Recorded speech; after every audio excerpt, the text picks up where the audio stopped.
I would like to call to order this Committee of the Whole meeting of the Town of Saugeen Shores. Extend a welcome to everyone in council chambers this evening. Our first order of business is a declaration of pecuniary interest, and I'll remind you of your responsibility. You can do so now or when it arises on the agenda. We have no additions, deletions, or amendments, so this evening we have one delegation. And it's Sally Kidson, Jim Barber, Sue Dunlop. They're here in the Hospital Foundation Light the Way campaign. They're going to tell us a good story about Light the Way, so welcome.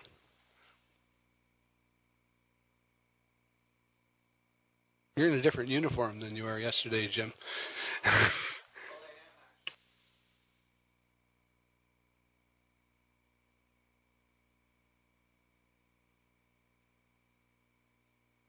Thank you. Mayor Smith, councillors, and community members, thank you for allowing us to speak with you tonight. We appreciate every opportunity to share news from the Saugeen Memorial Hospital Foundation. Our main focus tonight is the 2017 Light the Way campaign and the declaration of December the 14th as Light the Way Day in Saugeen Shores. But before I get to that, I'm sure you are also wondering about the emergency room construction progress. If you have driven past the hospital recently, you will see that the new building is getting closer and closer to completion every day. Donna Chappelle, Hospital Program Director, says that the new emergency room is absolutely stunning. We can hardly wait to see it. The improvement to this facility includes new treatment rooms, new waiting room, a decontamination room, and 2 trauma rooms as well. Once again, we thank the town of Saugeen Shores for their substantial support of this construction. Once the emergency room is completed, the work will begin on phase 2, which is the lab facility. Each year, over 15,000 patients visit the emergency room, and almost 600,000 lab tests are performed. When completed, along with the wonderful new treatment facility, 2 new donor reception walls will be installed, one for cumulative and lifetime giving, and one for hospital campaign. We look forward to having a big celebration when the project is complete. And now on to Light the Way campaign for 2017. Little Red Riding Hood is here with us this evening, and although it's not in your notes, she has a special present for each of you. In this little bag, you will find a magic Cinderella carriage that will take you home tonight, and you can share with your children or your grandchildren, or eat it yourself if you like. Each year, the foundation raises funds to purchase new and replacement medical equipment.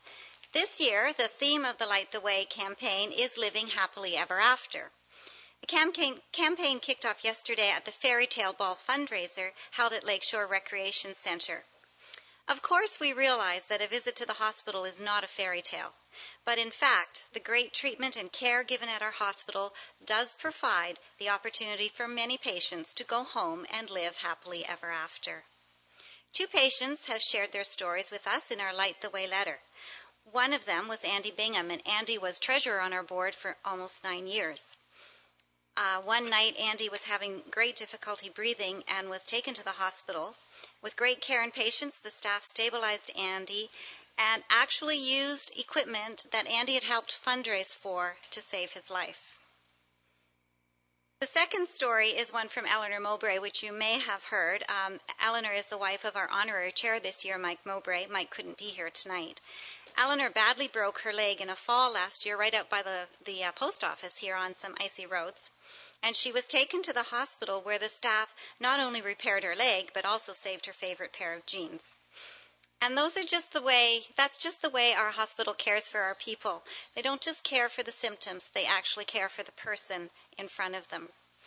And those are just 2 examples of people who are now living happily ever after because of our hospital. The financial goal for Light the Way 2017 is once again $150,000.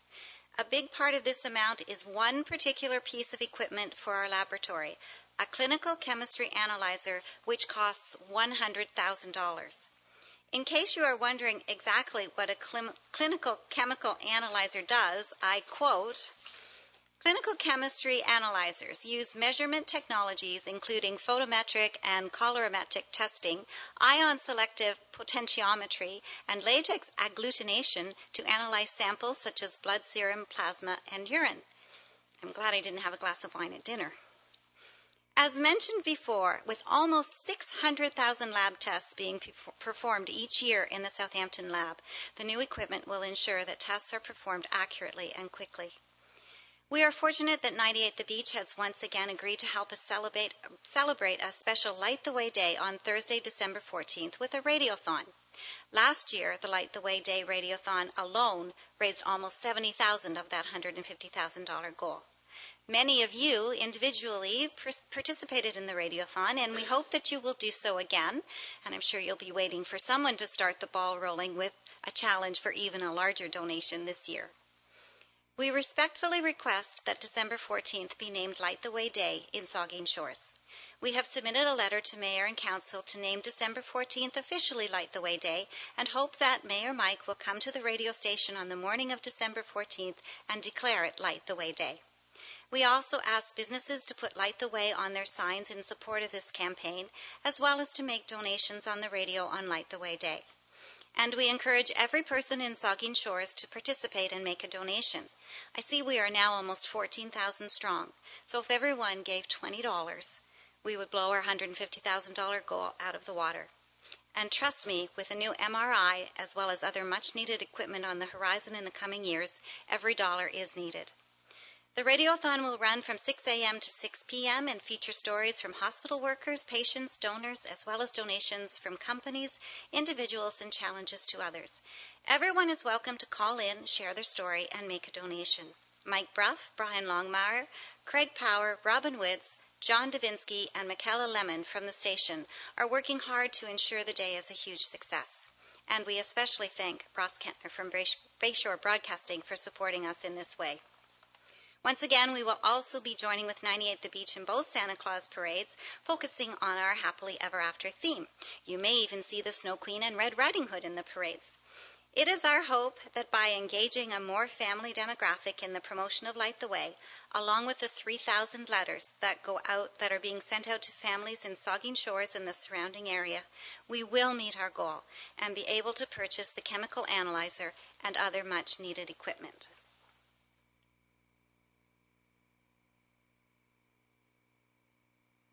We are already grateful for much community support, but the need grows.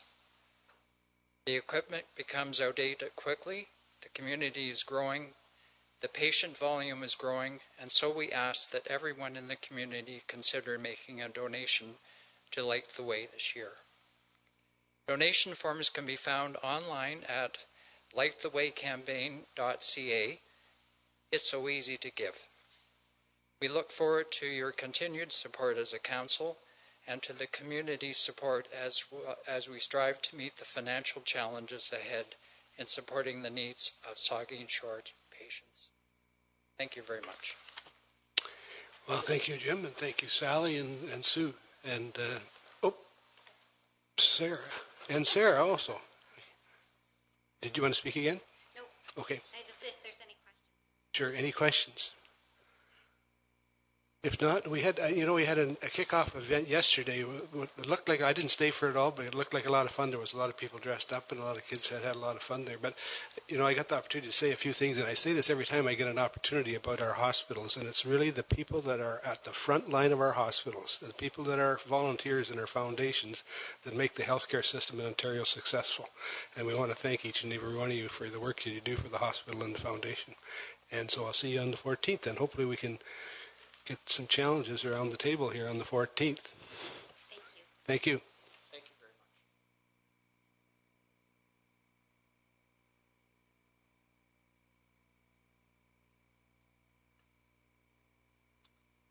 So the next item on the agenda is a general government staff report, and it has to do with the 2018 consolidated fees and charges by law, and our CIO, David Smith, will present the Yeah, thank you very much, Mr. Mayor. The consolidated fees and charges are regularly reviewed to ensure that they remain current and applicable. The The proposed 2018 fees and charges bylaw includes a base economic of 2% to most fees, and where warranted, deviations to this have been recommended. The report identifies some of those variations. You will also note in the report that there is a reference to the minimum wage impact. At this time, staff are not recommending changes to our program fees to accommodate the minimum wage impact, but we'll be addressing that through our budget deliberations coming up. Thank you, David. Then the recommendation is the council pass a bylaw to approve the fees and charges outlined in Schedule A attached to this report. Any questions or comments to this? Vice Deputy Mayor Huber, I'll start there. Just for procedural, we're just actually discussing this, right? It won't be passed until the next meeting. Is that correct? The bylaw won't be, no. I have a lot of questions about individual lines, and perhaps, I'll send something in, but I understand the need for urgency related to sending out invoices. However, I wish we would discuss this during budget time so it can kind of all be mixed together. But I guess, I appreciate the comment about how things were looked at with 2%, and then some of them are a little bit more than that. I found a couple of items a bit confusing, and I guess one of the sections, and I'll send a rather detailed list to Mark for his comments, but I appreciate the idea about the youth rate.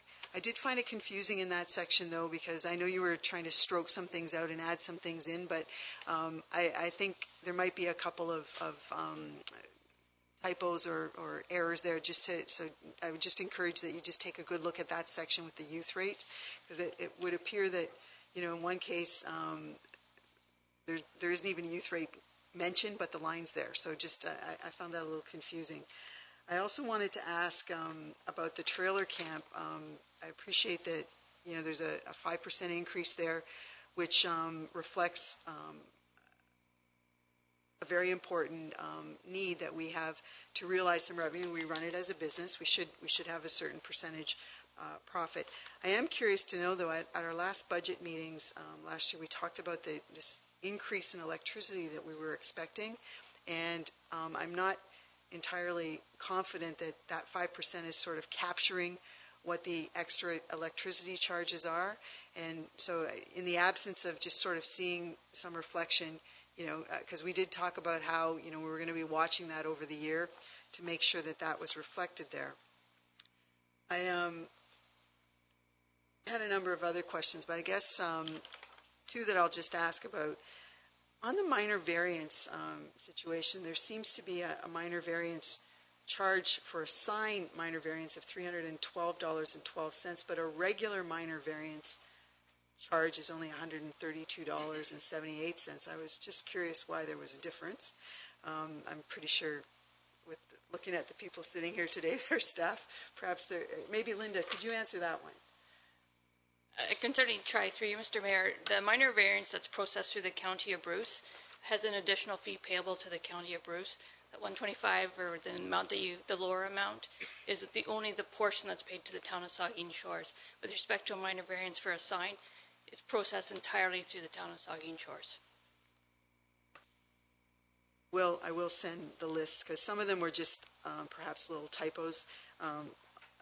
One of them, for example, the annual lease agreement, it's mentioned in the line, it says 0.03. I'm sure that probably should be 3%, not 3 cents.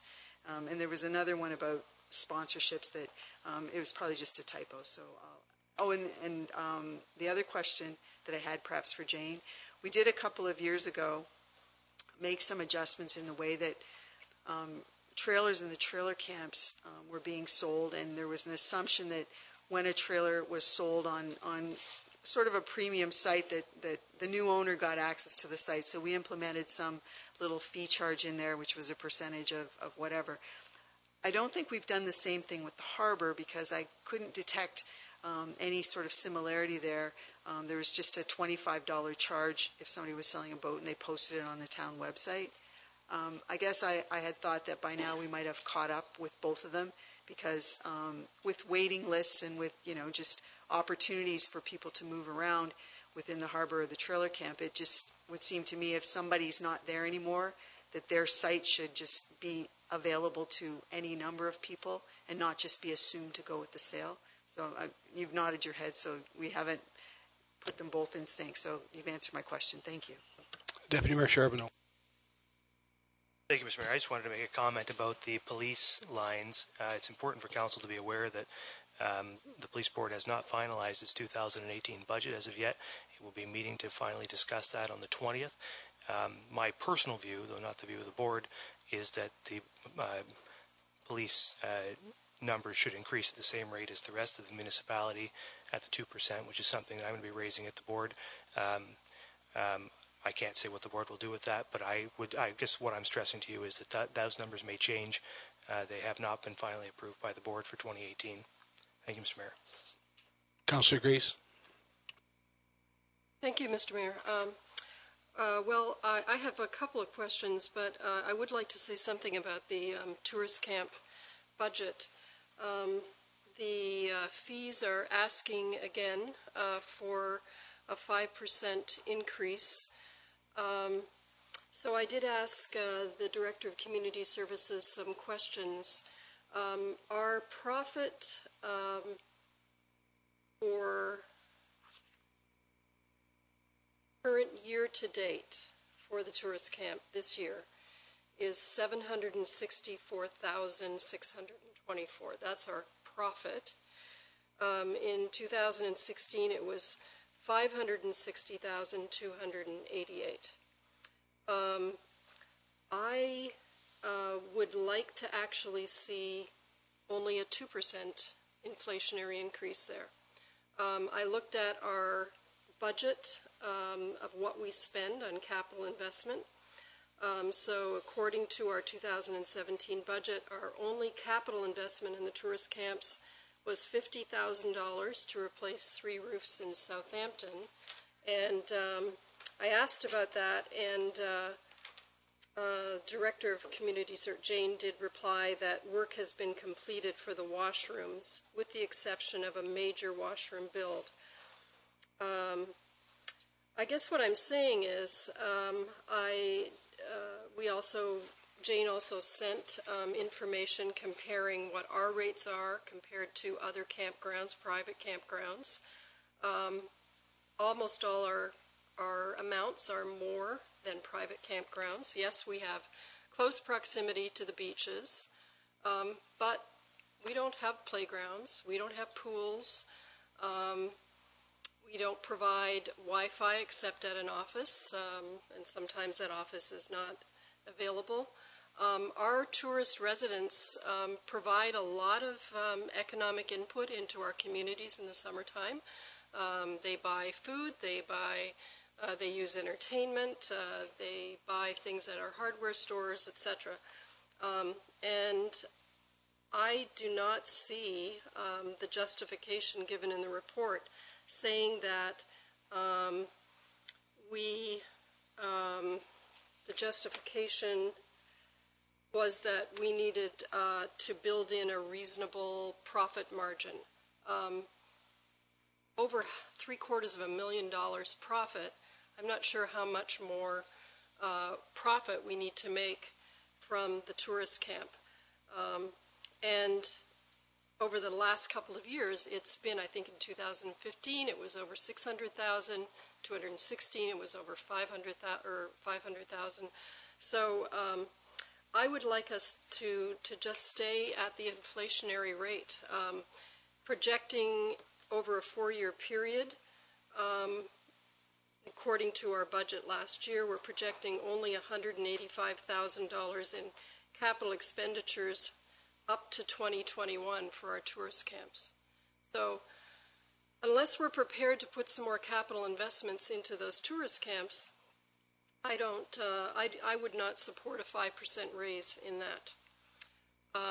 And I'd like to propose, I'm not sure how I go about doing it, but I'd like to propose that we leave it at the inflationary rate. Okay, I think we'll get till we're done, and then we'll go back, and if we can get a seconder, okay, then we'll deal with that. Is that fine? I do have another question, and this is I guess maybe would be directed to the Director of Public Works.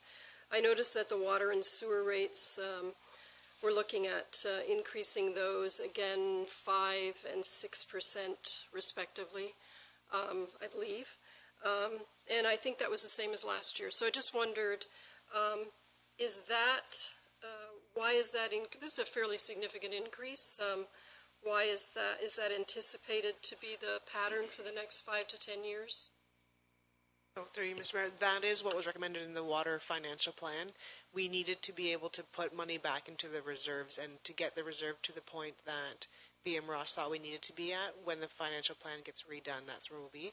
So when that plan is redone, I believe it's in 5 years from now, that rate review gets looked at again.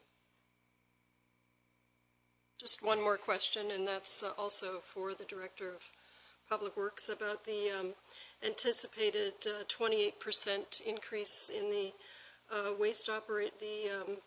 full implementation of the waste management fee. Sorry, you're going to say, you want to say that? Okay, well, I'll let you ask that question then. Councillor Minaj, and then. Yes, thank you, Mr. Mayor, and mine is very similar to Councillor Grace. Cheryl said it very well, actually, and I'm really concerned with the words maintain a reasonable profit margin. I've actually taken a different tack on this and suggested that the tourist camps are connected to the waterfront, and that the waterfront could use some input into money to do their work, and I've asked that it be considered at the operating budget time.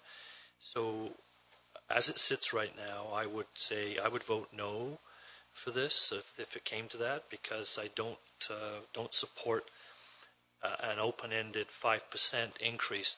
We're not talking the pennies and a few dollars that the others are keeping inflationary amounts that make good sense to be in the 2% range. This is a 5% on tens of thousands of dollars difference, and I think that we should. I would ask that we pull this tourist camp fee increase for further study during the operating budget deliberation, and not during these fees and charges bylaw discussions. If I need to try and float a motion in a seconder to do that, Mr. Mayor, I will do so. Okay, I think we've got one proposal before that,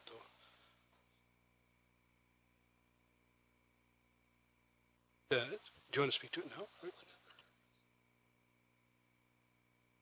Councillor Dave Mayette. Thank you, Mr. Mayor, and thank you, Councillor Grace, for opening up the topic of the fixed fee for the waste management.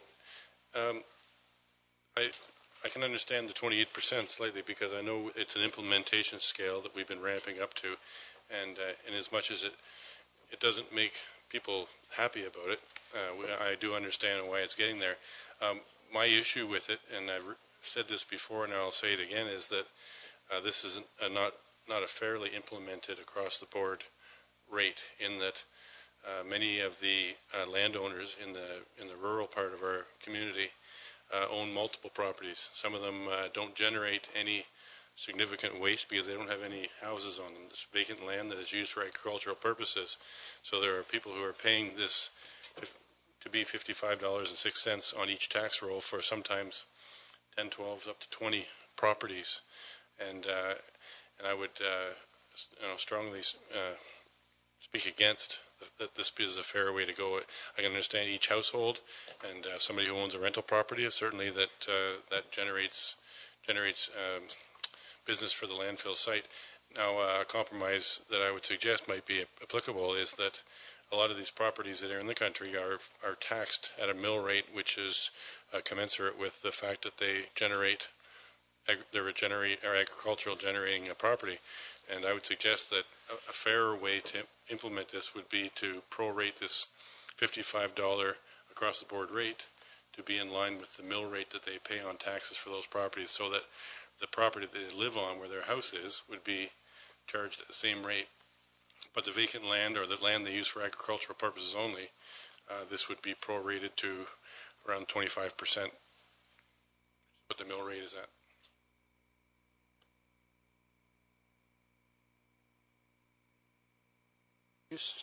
Yeah, thank you very much, Mr. Mayor. I just wanted to comment on the tourist camp, and we'd be happy to pull that out as a separate item. The genesis, to a certain extent, with the tourist camp is, if council will remember, last year staff recommended a 2% increase, and council directed us to be more aggressive in that and voted for a 4% increase in fees. So staff are responding to that direction from last year, embracing the business model. I'm not aware of any complaints that we have received. That the director may have a different perspective on that. And I'm also aware, because I actually had a tour with our tourist camp staff last week, a health and safety inspection. And they indicated to me that our rates, although on the surface may look higher, we don't have in place surcharges for air conditioning and things like that other tourist camps do.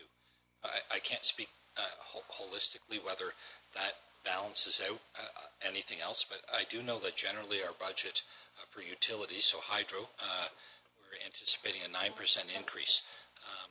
So that the 5% felt appropriate based on direction from council we received last year. But we're happy to pull it out and report back separately if council feels that's required. Sorry, Councilor Madison. And we'll... Thank you, Mr. Mayor. I have two questions. The first one to our Director of Public Works. We talked a little bit about our tipping fees. Minimum charge per vehicle, right now it's $5. We're not changing our bag tag because people don't really want that, and what they're doing instead is going to the dump with a truckload and minimum fee of $5. I did a little experiment and I was able to get 7 bags out there for $5. I believe we should be minimum 2% charge increase to our minimum tipping fees. $7.50 is still reasonable for the amount that you can get into your vehicle to get out there, which is taking away from our bag tag fees. Is that possible? Through you, Mr. Mayor, right now garbage collection, recycling, and landfill is a net zero. So this, when it comes to budget time, expenses and revenue are paying for itself. So that tax levy sort of accommodates that swing in tipping fee. So we didn't increase that because it's $5 is still a reasonable amount that people are willing to do. And when people miss their garbage days, they could still come for $5 and get rid of their 2 bags that they had at their curb without as much complaining. Or their 7 bags. Or their 7 bags. Yeah, you can do that. I'm sure there are people that fill a trailer for their $5 as well, but the minimum, the fee still has an 80-pound limit. Okay. My second question is for our Director of Community Services. Normally I'd be saying I'd like to see a overall freeze to our facility prices, but I won't do that this year because I know everybody will turn their eyes up and say, well, we have to look after our charges, it costs more. So I want to concentrate on one fee. We have our high school and our elementary schools that use ice for hockey and a program, specifically GC Houston and the high school. Sorry to interrupt you, but which page are you on there? There's a little wee number in the bottom, if you can see it. You're going to have to magnify it. 11. Thanks. Okay, so we're up at SDSS during school hours, $40. After hourly rate after school, $77.50. The games start during school time. If the only time after would be if they have a practice, and we only have one team there this year. It's the girls' team, and most of our nighttime programming comes through the school board, and the school board has subsidies for all the people who use the schools, and I'd just like to see our costs for the kids going down just a little bit because the board does not cover any of these costs. When you look at what the kids have to pay for playing on teams, you have to pay for referees, transportation, and jerseys, so it's very expensive. If there's any way we could keep that at the straight $40 rate across would be great. And the second one is GC Houston Public School before and after, well, the elementary school rate before and after school. It doesn't matter if it's GC, but GC Houston has the most unique program in the Blue Water Board. They have a program that starts at 7:15 in the morning, and they get between 30 and 40 kids out every week, which normally a lot of those kids wouldn't be at school, but they come to school in order to participate in this. $66 per skate is a lot when we're looking at $40 for the high school. And because this program is so unique, I'm asking that one of two things. We defer costs for a lot of programs, whether it's to close off a street for a week so the BIA can do some advertising, or we give different buildings. I'm asking that we either null and void the cost for the elementary schools for their program, or we cut it down to about $30, because it's very, very expensive for these kids to get out. The school board doesn't provide for this. This is money that the school has to raise to provide a program that gets the kids out and active. Would this be possible? If a motion is needed, I can do that, but thoughts? Don, so we understand everybody. I'm still struggling trying to find the exact line. I think I have it, but we've got to... The two red spots.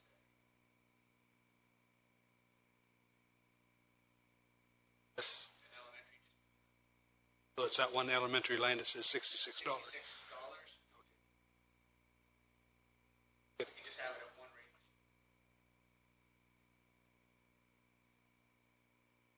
Okay, I'll got some other ones to deal with first. I think we'll we'll get to it.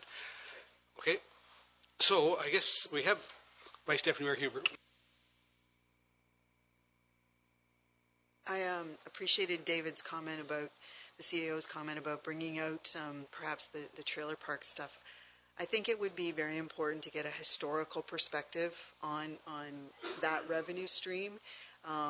Because when I first started on council, it was about $600,000, and a couple of years after that, it dropped down to about $300,000 one year, and we panicked because it was representing the town running a business. We're competing with private enterprise. We should have an expectation of a reasonable return on our investment. And every now and again, you know, the idea comes up about, why are we in that business? Should we perhaps sell off some of those lands and get places built on them and realize tax revenue from them that way? Very important to recognize, though, that maybe it seems like the figure that is existing there this year is a little bit high, but $600,000 was the norm when I started on council 3 terms ago. And so ahead of any discussion about lessening that amount, we should have a discussion about why we're in that business and what is a reasonable rate of return on that kind of investment.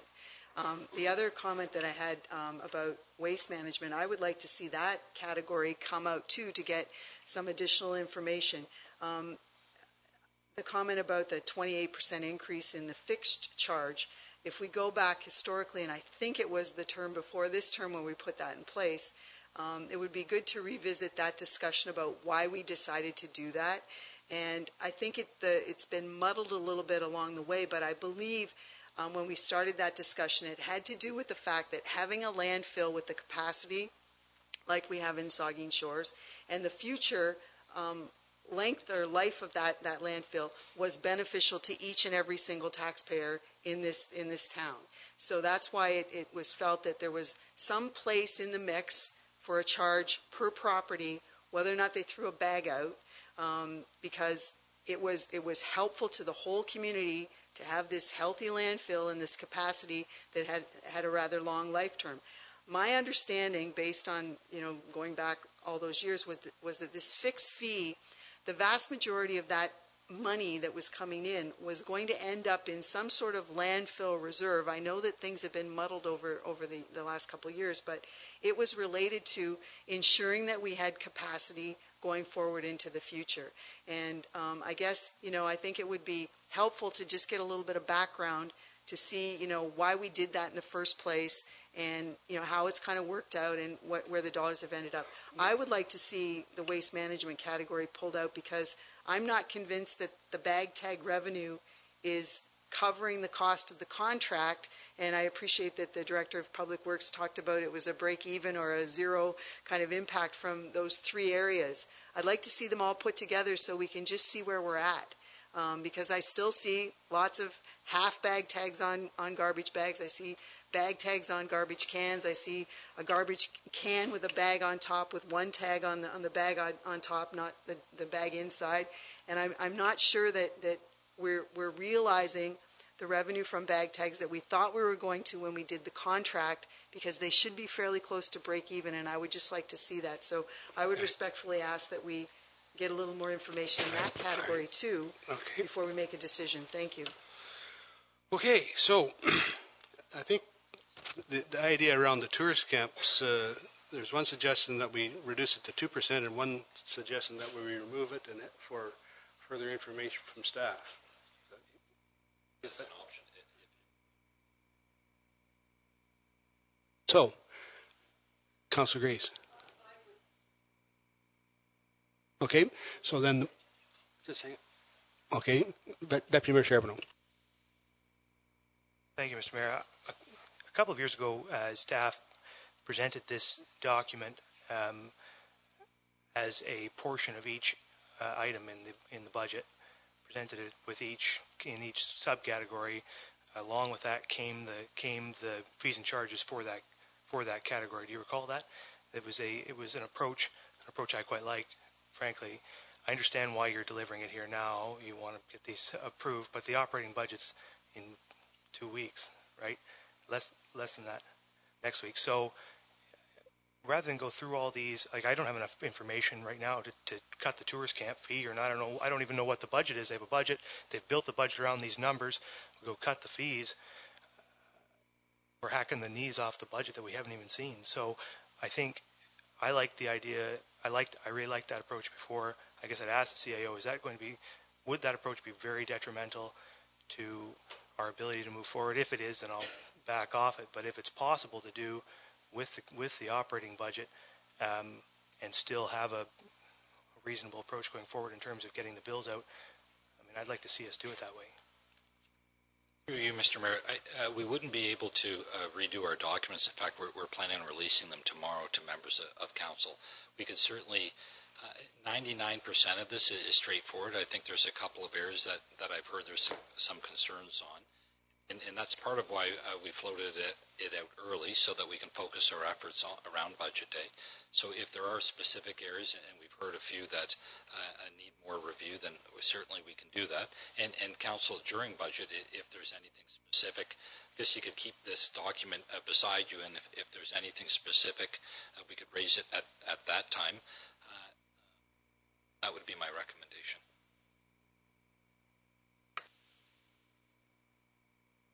So then what you're suggesting is not to approve it tonight, but to review it at that time and approve it after that? Is that what you're saying? Through you, Mr. Mayor, there's nothing specific. We've made some assumptions to inform the budget, to give you good information on it. And if there's certain things, so the tourist camp, as an example, when we get to the tourist camp, if we want to have more dialogue on it, then we can certainly do that. At that time, we'd be able to say this 4% increase represents $8,000. If you want to reduce it to 2%, then there is an economic impact to that. Or if you want to increase it, like last year, to a more significant number, there's an economic impact on that. Mr. Mayor, we could approve it tonight. It doesn't come back forward with a bylaw for 2 weeks till after the budget. We could approve it tonight as it is and review it as part of the budget. And amendments could be made if necessary, arising from the budget discussion, and come back for approval at the regular scheduled bylaw introduction time in 2 weeks. We wouldn't miss a beat. Is that possible? Through you, Mr. Mayor, yeah, that would work very well. And again, part of this is to focus the discussion. Staff can't do a in-depth review of the 300 or 400 or 500 fees that we have. So this is beneficial. It will help us focus for budget day.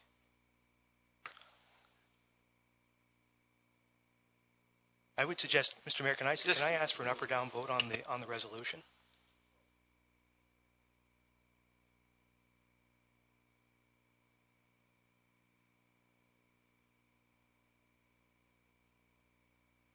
Councillor Mike Myatt. Mr. Mayor, I just hadn't commented on the shed. I had a couple of questions about the tourist camp and through you to the Director of Community Services. Jane, could you tell me, I think our fee looks like it's around $2,600 per year, which includes hydro, water's included, winter storage is included, short walk to the beach, $435 a month for 6 months, or looks like $215 a month for the 12 months.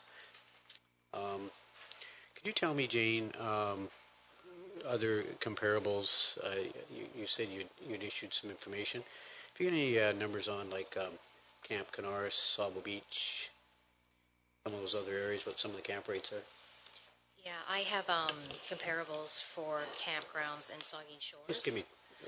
But what I will tell you is that each one of those camps have additions, our CAO indicated. So what I'm giving you right now is our base rate for each of those. Some of them charge for cars to come in, for a second car, for refrigerators, for air conditioners. The only additional cost that we provide is $60 for a second refrigerator. So our base rate really doesn't change that much. Our base rate compared to Camp Canaris is up to $3,150 for a seasonal rate. Holiday Park is $2,575 for a seasonal rate. We know that they have many additions with Holiday Park, and Dream Makers is $2,400 up to $2,600. And we also noted that our campground is the only one that you can actually walk to. I guess that's my point, Mr. Mayor. I'm not sure the staff recommendation is really that far out of line, but I think we need to keep pace. We've gone a little bit ahead of pace. I think our Vice Deputy Mayor is absolutely right. It wasn't long ago. We fell back, we fell behind, and then of course you had to bring the big increase of 8 or 10%. So I think we should be careful with not accepting that staff recommendation, going from 25 to 2,600. $435 a month, hydro, water included, winter storage, I don't think is unfair. So I think the suggestion is that we'll approve this we'll put it to a vote, and if we get approval, we'll adjust those during budget, any ones that you have specific concerns with. Councillor Grace. One of the requests, though, was also by revisiting this during the budget, that we would have some more information, for instance, on the waste management situation on the tourist camp, so that we can make informed decisions, and we could be assured we'll get that. Yeah, thank you. Through Mr. Mayor, absolutely. I've made note. If there's others, please send them in. If there's lots, then we may not be able to meet that. And I would please ask you to consider context of a 1% here or there. But we've noted the waste management. We've noticed the tourist camp. We've noted some fees for schools. So we can report on those in a little bit more in-depth budget meeting. Okay. Do you want to speak one more time? Go ahead, David. Thank you, Mr. Mayor. And just very briefly, I came out of that last discussion a little bit confused, because the other option that we had was to remove those specific areas, tourist camp, waste management, perhaps some of the school charges, and then vote on the remainder, approve the remainder today.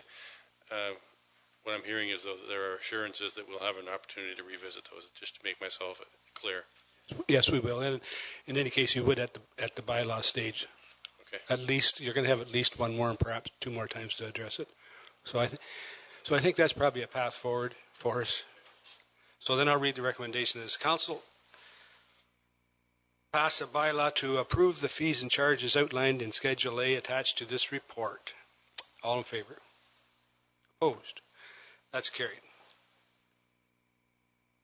The next item on the agenda is a general government staff report, and it has to do with the award of Prime Design Consultant Services for the police services. And again, our CEO, David Smith, will present the report. Yeah, thank you very much, Mr. Mayor. So this report authorizes staff to hire GM DMART Architect as our prime design consultant for the police services headquarters building. An RFP process was followed, and this firm was the lowest bid fairly significantly. The project remains on track. Council will remember or would have read in the report that the final approval for council for the project, and I would describe it as the go, no-go, will be when we award a tender, which will be in May, June of 2018. Having said that, we're proceeding that it is a go, full steam ahead. You know that we've hired a project manager. We'll now be investing another $290,000.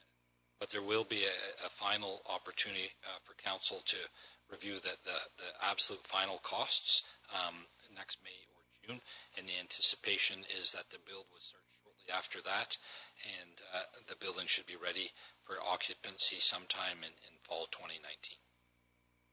Thank you. Then the recommendation is that council authorize that GM Diemert Architect Incorporated be awarded the contract for the prime design consultant services for the Police Services Headquarters, RFP number 2017-620-5770-2 in the amount of $290,000 plus applicable HST, and that the mayor and clerk be authorized to sign the necessary tender documents. Questions? Councillor Dave Mayette, and then. Thank you, Mr. Mayor. Well, the name Diemert comes back in my memory, and I'll get back to that in just a moment. But I thought when we first started talking about this that we talked about the two ways of doing this, which were to get a design, an architectural design, and then find a construction company that is going to build that design. But the second option was to get a design construction company that can do both of those things for you. There are plenty of companies out there that do just that. You tell them what you need, and you work with them, and then they go out and build it. And they seem to be gain some efficiencies in that synergy. And with Diemert, is Diemert not the company that designed the current police station, if not this building that we're in here right now? And my recollection is that there were significant and numerous deficiencies, some of those that last even today with HVAC and so on and so forth. I feel somewhat reserved when I hear us going back to the same company that got us into the trouble we're in now. He designed a bunch of buildings in this town. Some of them are very good. I think I wouldn't point my finger at the architect there. There would be a whole range of issues of perhaps why there was those deficiencies are in those buildings, or those, if there is deficiencies in those buildings, because it was a different time and there was a different way of building it. But he's a professional architect. I suspect he does a lot of buildings, and he's done some very good ones also. But has the concept of a design builder been ruled out? Through you, Mr. Mayor, when I did my last report or the report before that, I talked about different building options, and I believe the model that you're suggesting is more conducive to a very simple design. So if you were building a warehouse, so you wouldn't you have to specify everything. And in this type of model, it's a very complex model. So we want to work with the architect to be able to specify things. As an example, in the other model, you may say build a room with a door, and then you leave it to the builder to pick the door and put that in, and that door may not be an appropriate door. You can't, so unless you specify every single element, that's where they have their profit margin. In this more traditional model, with a much more complex building, this is the building methodology that we're proceeding with. Councillor Minaj. I would like to be corrected as well. My recollection was at some point we had a discussion about the final piece of property that we expected the police station to be constructed upon, and it was going to have driveway entrances onto the former 10th concession. Is that a correct statement? I recall us ever discussing anything that specific about it. I think there was some emails floating around by some people, but I don't think it was ever discussed at this time. I'm almost certain we never discussed that here or probably at the police services. Have you? No.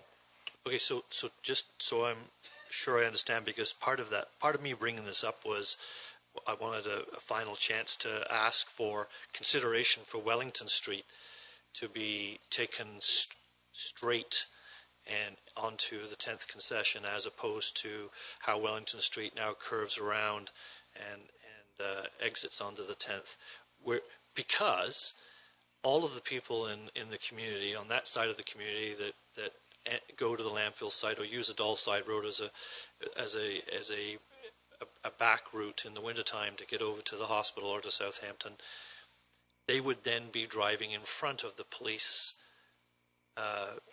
driveways, as opposed to if we were to extend Wellington Street onto the 10th, they would bypass the police station. So I thought we had an opportunity to discuss this one more time, and I was concerned that we were way past that now and I had missed it. Through you, Mr. Mayor, certainly we are not past that, but your concerns have been noted and are part of our ongoing discussion. The current property is about 4.5 acres, the parcel.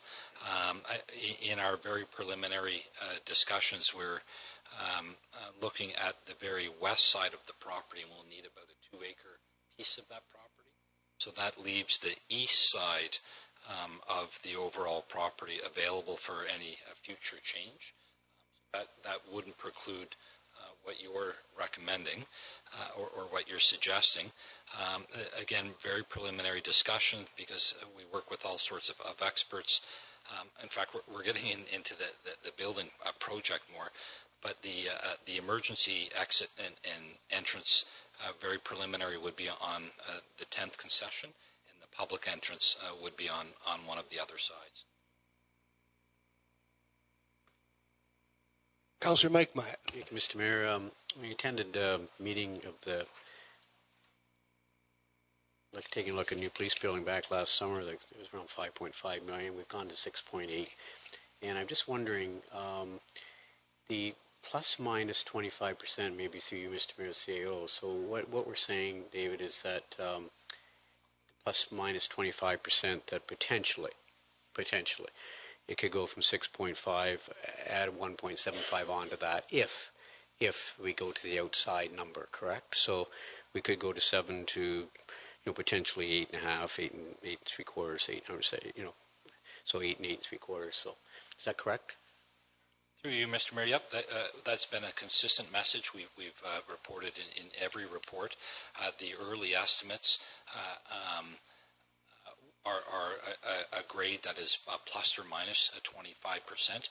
What we have done is as part of this process, is we are engaging a cost consultant, somebody that is an expert at costing projects, and will be working with us very closely. The early indications are the budget as it stands is good, is appropriate. Our project manager has verified that through their early discussion or early analysis, it looked appropriate. The architect that we're recommending be hiring as a result of a competitive RFP process did the original work on the estimates, so it's not a situation where they can say, well, somebody else did it and it's incorrect. So that if the cost consultant will make sure that our numbers are good, and as we progress to May, that number shrinks and it gets smaller and smaller, and we go to tender next May, it should be plus or minus 2%. So we'll know much more closely what the anticipated cost should be. Thank you, David. Mr. Mayor, the second part of the question to you, to David again. In the industrial park, so just to refresh my memory again, the amount of space that they're taking, we will be taking for a new police services building, will leave, how much land will be left at the end of the day? Was it 2 acres, did you say? Through you, Mr. Mayor, the total property right now is plus or minus 4.5 acres. The anticipated size for the police services building and other the parking lot, that type of thing, is about 2 acres, plus or minus. So we should have about 2.5 acres. Okay, thank you. Deputy Mayor Charbonneau. Thank you, Mr. Mayor. I just wanted to comment the CAO has been circulating, at least to the Police Services Board, the minutes of the project management team work, and I think that there's some excellent work going on there, and I appreciate that we can get. I don't have you circulated those to council. I'm not sure, but so council's seen them too, and it's a very transparent process, a process that we can all monitor and see how it's progressing. And I wanted to make the comment that the incoming chief of police, Michael Belay, has now become involved. Or is about to become involved in the planning process as well. And so we're going to get another set of senior police eyes on this project as it heads through this design stage with the architect. And so we're bringing all of our resources to bear on this, and everyone's going to have a good look at it, and it's going to be the best product that we can produce with a large number of experts in their various fields taking a crack at it and making sure that it's a quality product that's going to serve the community well. Thank you, Mr. Mayor. Okay, so you've heard the recommendation. All in favor of the recommendation? Opposed? That carries. The next item on the agenda is a Planning and Development Staff Report. It has to do with the site plan agreement for 2597031 Ontario Incorporated, Bruce County Chiropractic, sorry, and our Director of Public Works, Amanda, will present it. Thank you, and through you, Mr. Mayor. Bruce County Chiropractic has recently purchased the land at 5098 Goddard Street, and they are proposing to demolish the existing buildings which currently hold crosshairs. They plan to build a 600 square meter building as shown on the attached site plan in your package.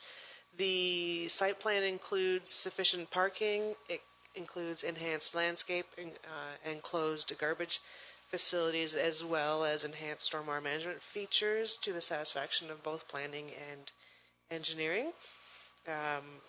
The access will be on the southern end and access Highway 21. With that, they've agreed to allow for connection to the property to the south if that becomes necessary as part of that site plan development in the future.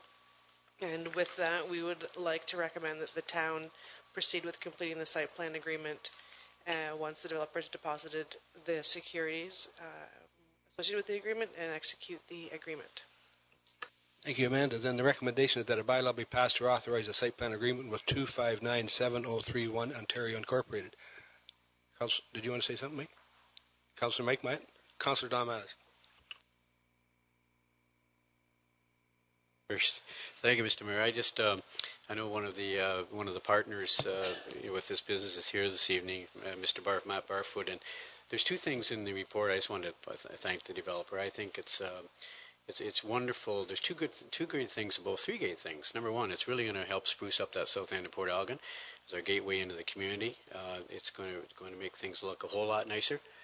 And one thing I really like about it is the enhanced landscaping program. And enhanced landscaping is a term that can be used pretty loosely sometimes, but this will be an enhanced landscaping plan in its truest sense. And I wanted to thank the developers for that because they put a lot. We saw it planning a copy of their landscape plan, and it's well done. So just wanted to thank the Barfoots and the other partners. But there's another thing in this report that's really a neat point feature too, and that the developers agreed to provide future access to and from the adjacent lands to the south.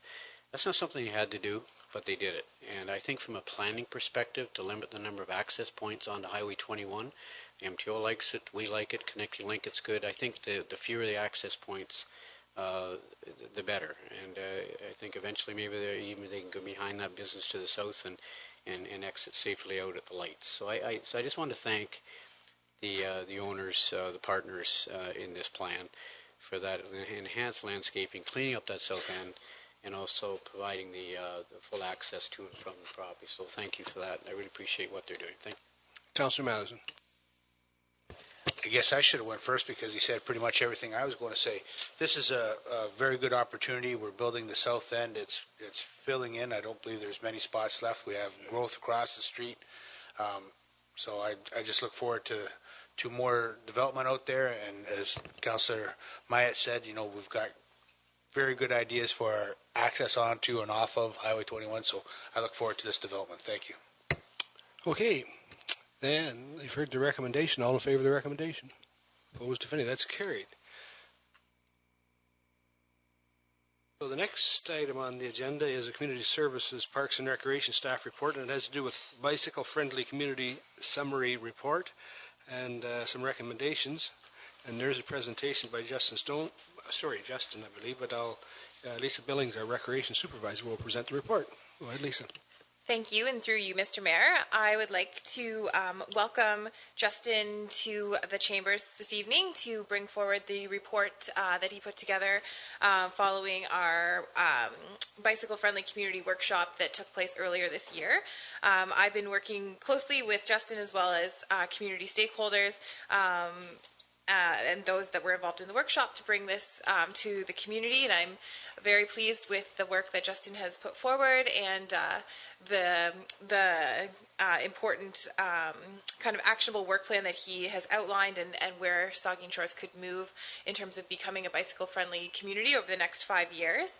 And before he starts, I would just like to say thank you to Council for supporting these cycling initiatives and supporting this work that we have now been able to bring forward. So without further ado, welcome Justin. Hi. I got it. It's on. Not my first rodeo, you know. So my name's Justin Jones. I'm the manager of the Bicycle Friendly Ontario program with the Share the Road Cycling Coalition. I'm really pleased. Thank you, Mr. Mayor and Council, for having me here today. I'm really pleased to be back in Saugeen Shores. I really liked being here in May when we did the Bicycle Friendly Communities Workshop. I got to ride all through your community, experience all that lovely Saugeen Shores had to offer, stay at a night's in Southampton, which if you haven't been in there, it's absolutely fantastic. Wonderful, great hosts. Eat at a couple of your fantastic restaurants. The Elk is, wow, two of the best meals I've had while traveling Ontario. So I really like your community. That's what I'm trying to say. And I'm really glad to be able to be here and bring forward some recommendations so that I think that it can make Saugeen Shores an even better place to live, work, and play. So just a little bit about the organization that I work for. Share the Road is an Ontario-based nonprofit. We work with municipal, provincial stakeholders and other stakeholders across the province to build an Ontario that is the most bicycle-friendly place in North America.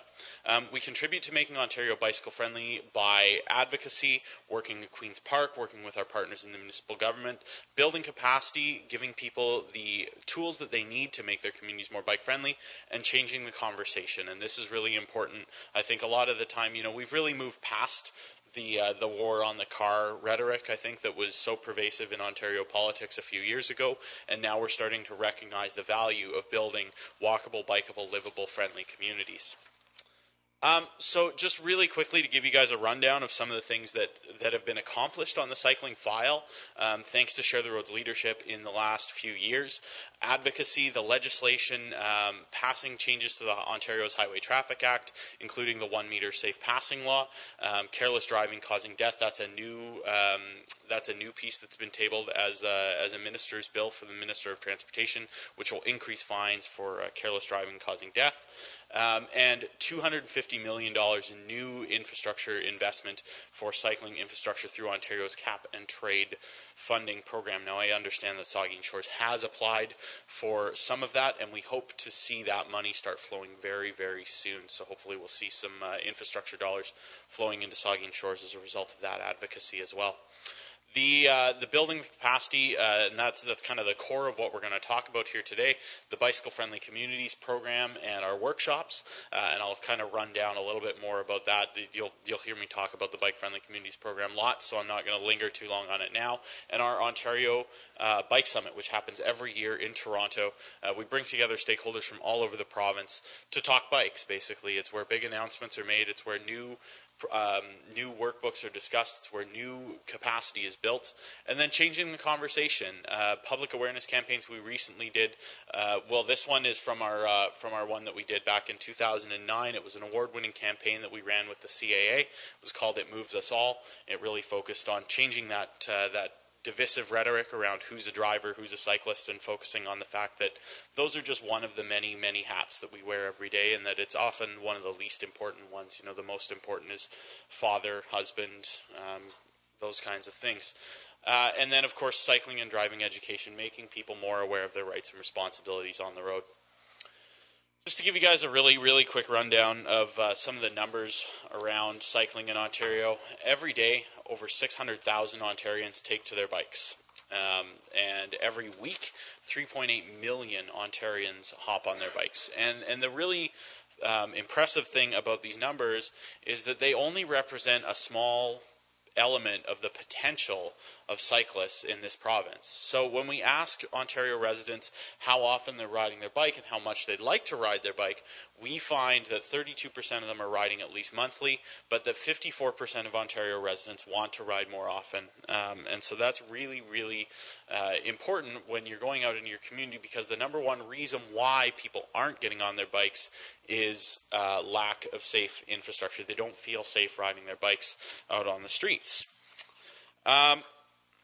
And of course, we've also seen that when we poll Ontarians and we ask them, who do you think benefits by providing more bike-friendly communities? Well, 66% of Ontario residents agree that everyone benefits, not just people riding bikes. And I think that that's something that's been held very, very true. You know, I often tell people that the reason I do this is not because I mean, I'm not invested in a bike company. I don't get paid by the mile of bike lane that gets built. The reason I do this is because I want to live in an Ontario where my daughter has the same freedom that I did growing up, where she can ride her bike to school. And at the end of the day, I like making friends. And I've never made a friend from behind the windshield of my car, whereas I've made a lot of friends from the saddle of my bike. So that's really the most important thing for me.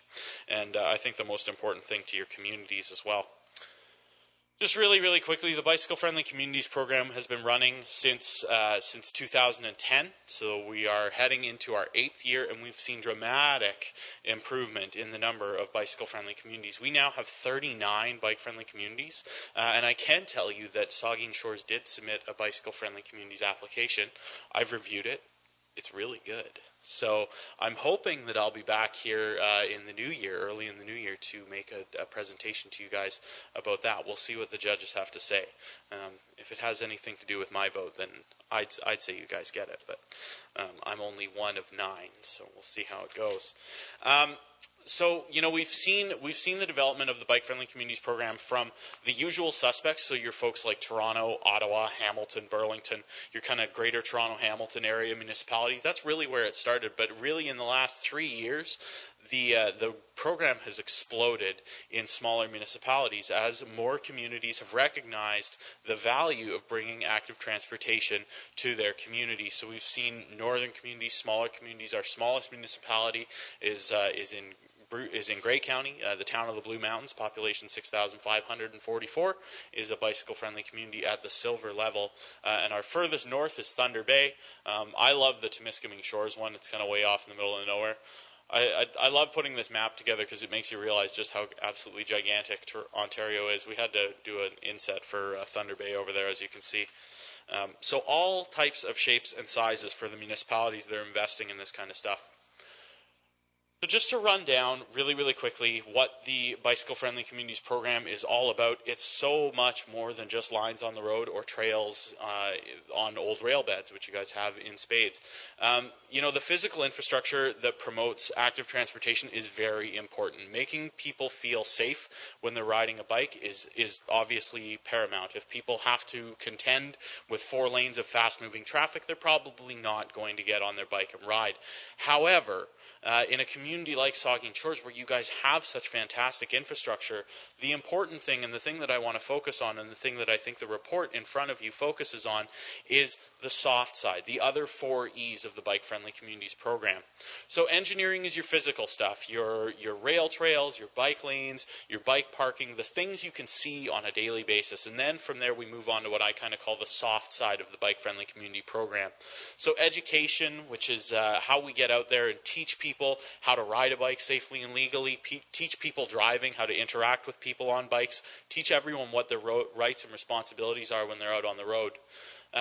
Encouragement, so people are creatures of habit. We need to give them kind of a kick in the butt to get them out of that rut that they're in sometimes when people take their car for things that maybe don't make sense to take a car for. Here in Ontario, we found that the average trip under 1 kilometer, that trip, which is walkable in 4 minutes or less, is done 67% of the time by a car. So every time someone gets 1 kilometer or less, almost 70% of those trips are done by car. So that's people using the wrong tool for the job. If we give people the opportunity, those kind of programs to get them back on their bikes or walking, those are the kinds of things that are under encouragement. Enforcement, so working with our law enforcement partners to understand what the rules of the road are, to get out there, communicate with people, and of course do the thing that they don't like to do, which is write tickets, sometimes when it has to be done. And then evaluation and planning, so the old adage, if you fail to plan, you plan to fail. And I know that Saugeen Shores is undertaking a transportation master plan in the near future, so that's really encouraging stuff to see, and I'm excited to see how that bears out.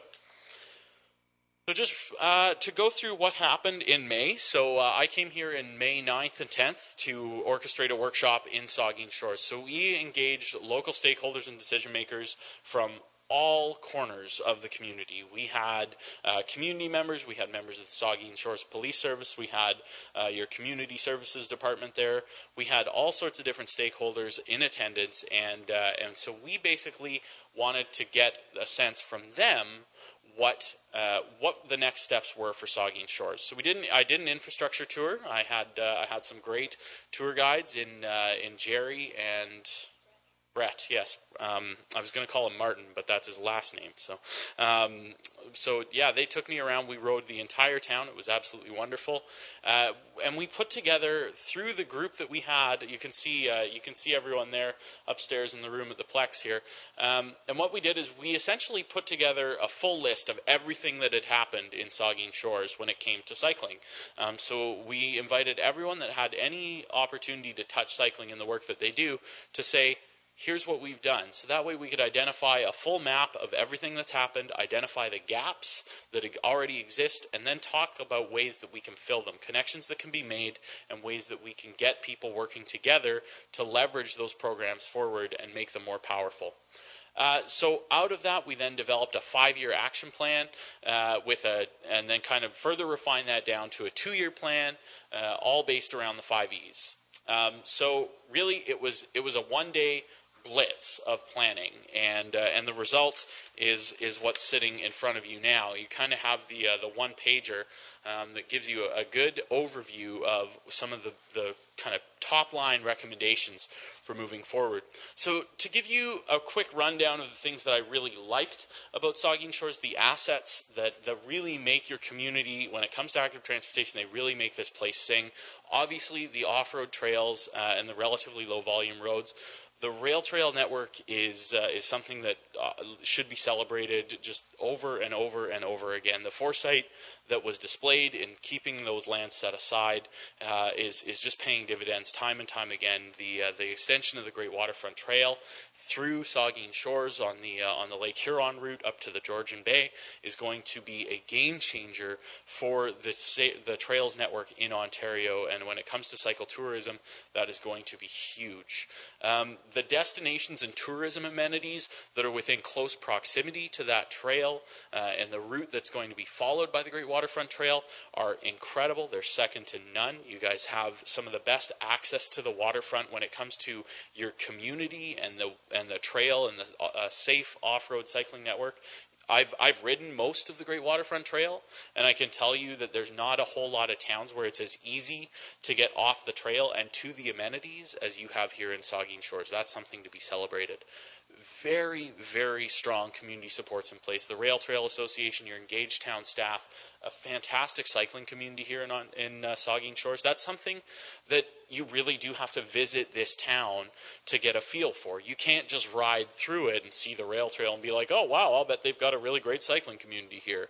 But when you sit down with the people at the World Cafe like I did, when you go out for rides with them, and when you chat with folks here in town, you find out that, yeah, there is a lot of support for cycling here, and they're working on it too. It's not just, oh, yeah, I love biking. It's like, oh, yeah, I love biking, so I volunteer down at the bike park to help maintain it. Those kinds of things. There's a ton of real visceral support for active transportation here. And then new community programs, they've already resulted from the workshop. The School Bike Challenge was a great success. The Glow Ride that your staff put together, these are the kinds of quick wins that can grow support for active transportation, and they came about directly as a result of the workshop. So we were pretty excited to see how that happened. I want to lay out the 5-year vision for you really quick that's laid out within the work plan. The top line of this is that Saugeen Shores will be a great place to ride for recreational and utilitarian purposes. More people will engage in everyday cycling, and everyday cycling is a little bit of I'll call it a bit of a jargony term, but I hope that it gets the point across. We're not necessarily talking about people going out on weekend rides when we're talking about everyday cycling. We're talking about people feeling comfortable riding down to their local cafe, people feeling comfortable hopping on their bike and riding to the grocery store and throwing their groceries in a basket and riding home. We're talking people riding their kids to school. Those are the kinds of things that we're talking about when we talk everyday cycling, and that's how you really judge a great cycling community, is by the number of people doing that. A Monday morning rider does more for your cycling community than a Sunday morning rider ever will. And more residents will know how to ride a bike safely, and legally this speaks to the importance of expanding your cycling education, with students in schools receiving regular cycling education programming. And then local businesses welcome cyclists and grow their business by building the local economy. This is something that was focused on quite extensively with the Ontario by Bike workshop that was hosted shortly before I came here in May. And I know that a lot of the communities or the businesses that I've frequented in your town are already Ontario by Bike certified and welcoming cyclists actively. The workshop report was created by local experts, and that's the people that live, work, and play in your community every single day. All I did was I took all the stuff that they told me, I took it back, and I provided the context and the resources so that those recommendations that they came up with could be made a reality within your community. It helps to fill gaps in existing programs, create new programs to support cycling, and essentially just make Saugeen Shores a better place to ride a bike. It's based on existing capacity. It's not based on some pie in the sky, you need to invest millions of dollars type vision. It's based on North American best practices and innovative ideas from your community members.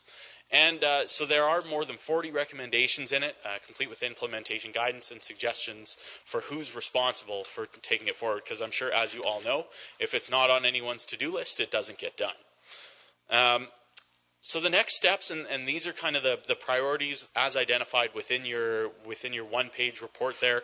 The number one thing that I would recommend would be to... oh, okay. How come that's different on mine and yours?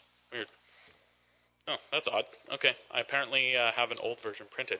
The number one recommendation is, and this one's right, thank goodness, is to create a Saugeen Shores Active Transportation Committee, and that will be responsible for moving forward new programming and new things for education and encouragement within Saugeen Shores.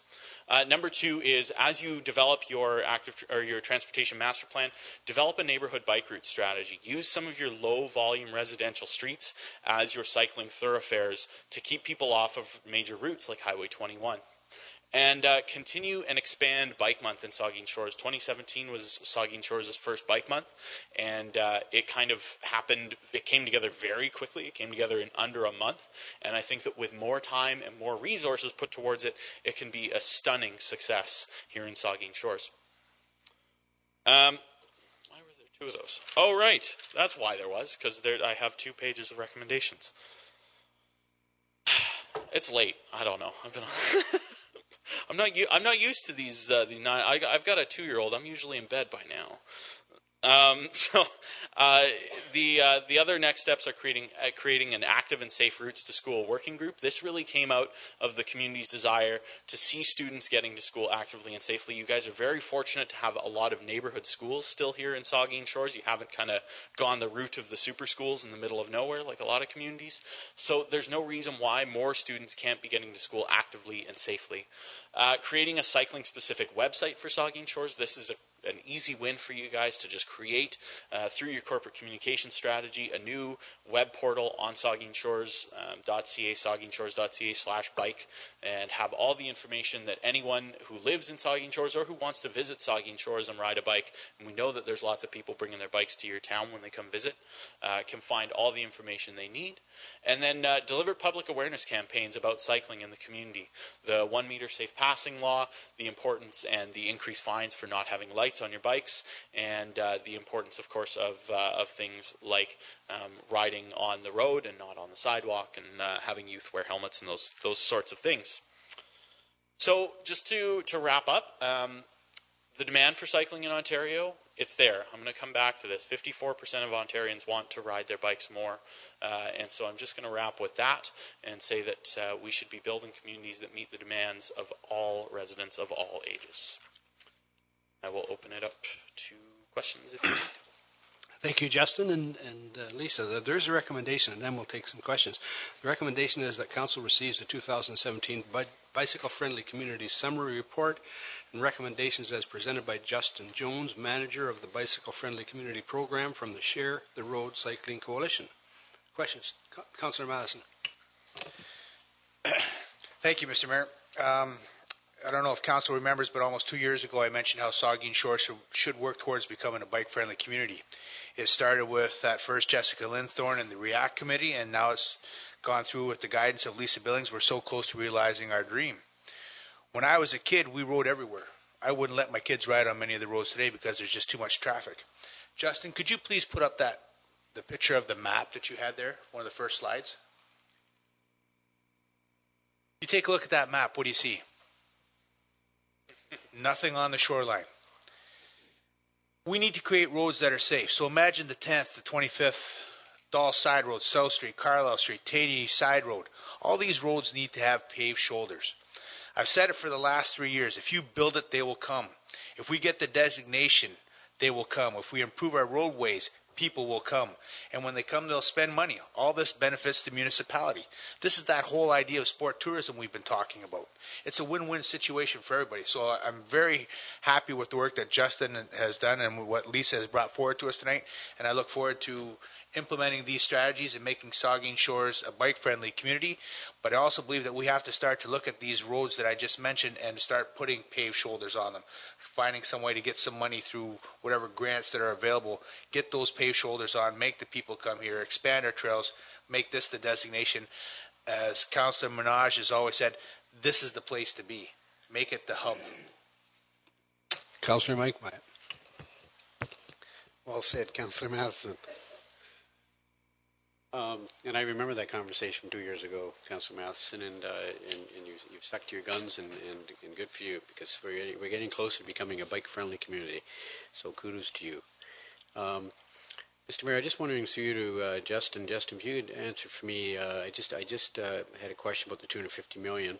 Can you tell me who's managing the $250 million capital dollars? What types of projects are eligible? And will some of those dollars filter down, do you feel, filter down to some of the rural municipalities? Before you answer those three questions, I did want to thank Lisa Billings. Lisa, you and Jane and staff have done a marvelous job.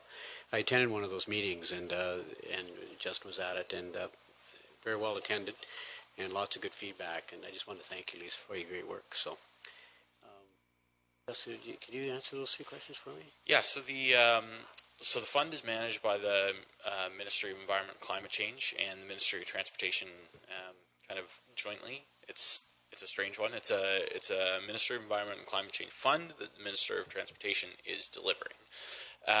It is to essentially improve municipal cycling infrastructure, and in terms of it flowing to smaller rural municipalities, absolutely. The province has set aside $2 million each year for the next 4 years to municipalities of under 15,000 residents, and so those municipalities are able to apply for $25,000 per year at the current funding levels. And I have been made aware that you guys did submit an application, and we're anticipating that the first year of funding should roll out soon. It was supposed to already be out, but it's. Thank you, Mr. Mayor. Just as a follow-up, through you, Mr. Mayor, to Lisa perhaps, or Jane, or probably Lisa. I'm just wondering, Lisa, when do you see, I'm talking about the low-hanging fruit things like the developing the website, although that's probably a lot of work to do, no doubt, developing a, the community awareness campaign, those sorts of things. Like, when do you see those kinds of things perhaps starting to be developed? Do you see them in the first quarter, second quarter, third quarter next year? What are the kinds of things you see rolling out in the next few months or a year? Sure, through you, Mr. Mayor.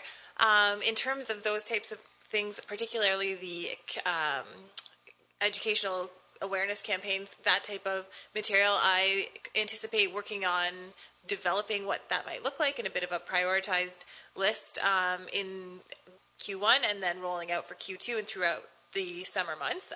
That type of campaign, we have a very active social media following, and I think we would work with that to kind of launch parts of that campaign. In terms of a website, I can't talk to specifics at this point, but certainly some planning can go into the first quarter of the year to kind of roll out some of these activities as part of next year's plans. Okay. Councillor Grace. Thank you, Mr. Mayor.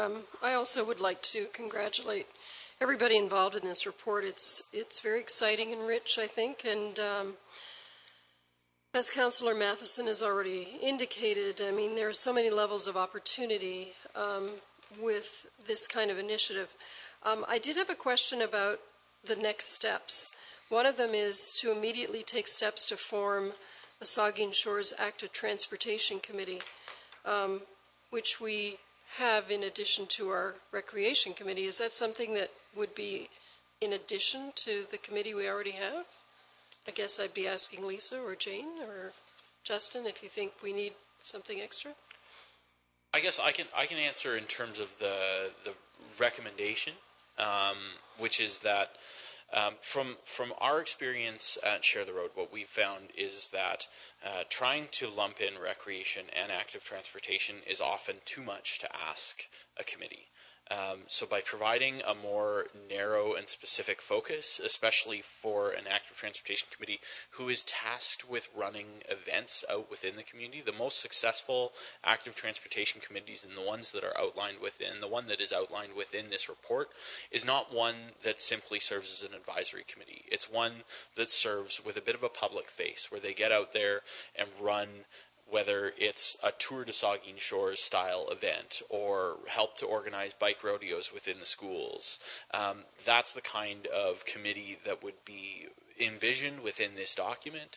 And so to avoid placing too much burden on your committee members and to avoid really volunteer burnout, which we've seen way too many times with some of these committees where too much is placed on those committee members' plates, we do recommend separating those two committees, having your recreation committee continue to focus on the very important matters of recreation within the town of Saugeen Shores, and then have the active transportation committee be able to focus essentially just focus their efforts on getting out there within the community and building the profile of active transportation. Thank you. No further questions, and I guess I'll call the vote. All in favor of the recommendation? Opposed to any? Well, that's carried. Thank you very much. Thank you. So the next item on our agenda is the Community Services Parks and Recreation Staff Report. It has to do with mechanical beach raking equipment, and our Parks Manager, Frank Burrows, is going to present. Thank you, Mr. Mayor. Good evening. In September, our staff was directed to investigate using or purchasing the pros and cons of a beach rake. So I've prepared the report. I won't read it verbatim, but I'll just summarize some of the high points. I think we're well aware that the waterfront gets a lot of attention, and grooming of the beaches get a lot of attention. There's a lot of discussion on just how to groom them.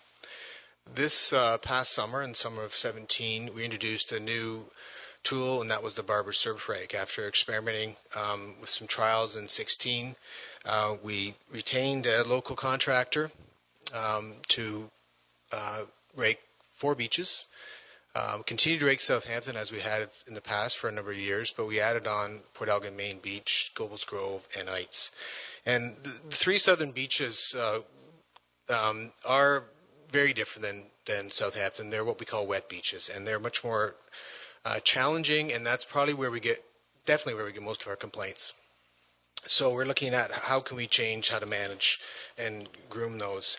The summer of 17, I think, was extremely positive. I spent a lot of time speaking with beachgoers and shoreline residents. They really liked what we have done in 17. And what was key with that, we focused on the main public use beaches, in total 2.4 kilometers of the 18 kilometers of waterfront. And that was key, not to expand beyond that. There are some downsides, as I touch on in my report, of excessive and inappropriate mechanical beach raking or various types of equipment on the beach. Our southern wet beaches are in somewhat dire straits. They have suffered from a sand deficit, and that's why they are wet. That's why they are aesthetically not as attractive. That's why we get a lot more vegetation going on them. We need to retain more sand. And so one of the biggest culprits of sand loss is excessive manipulation and disrupting the sand cycle. I think we've shown a lot of really good progress, particularly in the last decade, of showing real leadership in how we manage the beaches and taking much more care of how we manage them, much more caution around using heavy equipment on them, and basically trying to understand the natural cycles that create these beaches. They're very complex ecosystems, and any intervention with them, I think we always should do with care. Mother Nature created these beaches, and human intervention generally is the reason they're in poor shape. So I think that's the key, what we're learning, and I think we've come a long way. We looked into various technologies and techniques, specifically the Barber Surf Rake, and then another one is quite similar to it, is the Cherrington Beach Cleaner. They're very similar, somewhat different. Both these pieces of equipment, I found from summer of 2017, will not add a lot of benefit to maintaining the beach. What we did in 17, if you recall, this council supported purchase of a new waterfront tractor, and we tilled it. The tilling of the beach, I think, from our experience in 17, was what really improved the condition of the wet beaches, dealt with a lot of the sedges, or what people call our snake grass, that really drive people crazy. They're natural vegetation that are not exotic, that grow when there's high moisture content in the beach. And it's a tilling which actually managed those. So I think that was a really key aspect of what we did this summer, is we have to till first and then you rake. But the tilling, I think, really made the difference, which we do now with our own equipment. So the other aspect of these beach rakes is we need a large tractor, which the town does have. The Public Works recently purchased a larger tractor, a 100 horsepower tractor, last year, so we don't need that. We would need the use of operator time and staff time to operate that new tractor, and then put hours on it and take that large tractor from other uses the town uses it for. This was discussed at Waterfront Committee, and Waterfront Committee in general did not support it. There was concerns the Waterfront Committee raised about the annual maintenance cost. The key question was the acquisition of this equipment could lead to an increased use for grooming larger sections of the beach, straining resources, and also creating negative impacts to the natural dynamics of the beach. Waterfront Committee recommended continuing education of beachgoers and residents about the complexities and nature of beaches and how we keep them in good shape and what needs to happen to keep them and improve them. And the Waterfront Committee found that the current arrangements of the contractor to rake 4 times per year seems to suffice. So my recommendation was to essentially keep status quo with the contractor, to rake it 4 times per year, and not invest in the $75,000 to $100,000 capital investment to buy our own rake. Thank you, Frank. So the recommendation is that Council authorizes the Department of Community Services to continue with the annual service agreement with Snowblin AG Incorporated to provide grooming at the Southampton Main Beach, the Port Elgin Main Beach, Gobles Grove, and Heights Grove, and further that the grooming schedule and Saugeen Shores Beach maintenance plan be adhered to. Comments? Councillor Dave Mayette. Thank you, Mr. Mayor, and through you, thank you, Frank, for the report. It will come as no surprise to some of you around the table that I am vehemently opposed to this recommendation. I think that maintaining the status quo is not what the residents of Saugeen Shores have made quite clear to us. It is not what the intent of the motion in September that was unanimously supported by council, or near unanimously supported by council, recommended.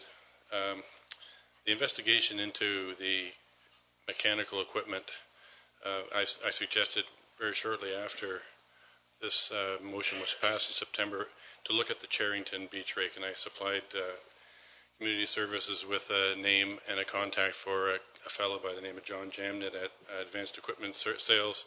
He had contacted me and said that he has this Cherrington Beach Cleaner, which is similar in design and look, but very much different than the Barber Surf Rake in that it has very less intrusive. It's more designed for picking up refuse and rubble and sticks and weeds and things like that.